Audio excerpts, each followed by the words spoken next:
Nepali cricket फ्यानको सपना पूरा हुँदै हो। आज हामी यही ऐतिहासिक क्षणको चर्चा गर्दैछौं जुन हाम्रा क्रिकेट प्रेमीहरूले वर्षौंदेखि सपना देख्दै आएका थिए।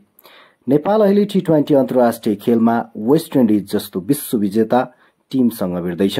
यो कुनै सामान्य खेल होइन, यो गौरवको क्षण हो।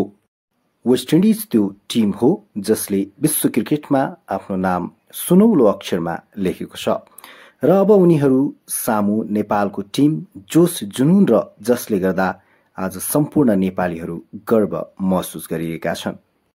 केही वर्ष अघिसम्म हामीले सोच्न पनि सक्दैनथ्यौं एक दिन यस्तो आउनेछ जहाँ नेपालले क्रिकेटका दिग्गजहरूसँग मैदान बाँड्नेछ।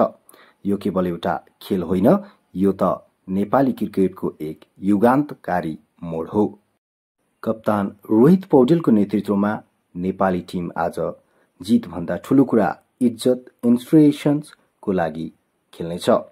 दिपेन्द्र सिंह ऐरी र सन्दीप लामिछाने जस्ता खेलाडीहरूले नेपाली क्रिकेटलाई यस्तो स्तरमा पुगाएका छन् जहाँ हामी गर्वका साथ भन्छौं यो हामी पनि गर्न सक्छौं। यो खेल मात्र होइन, यो त सपना पूरा हुने क्षण हो। जुनसुकै नतिजा आए पनि नेपालले इतिहास बनाइसकेको छ। फ्यानहरूका लागि यो पल कहिल्यै नबिर्सिने हुनेछ।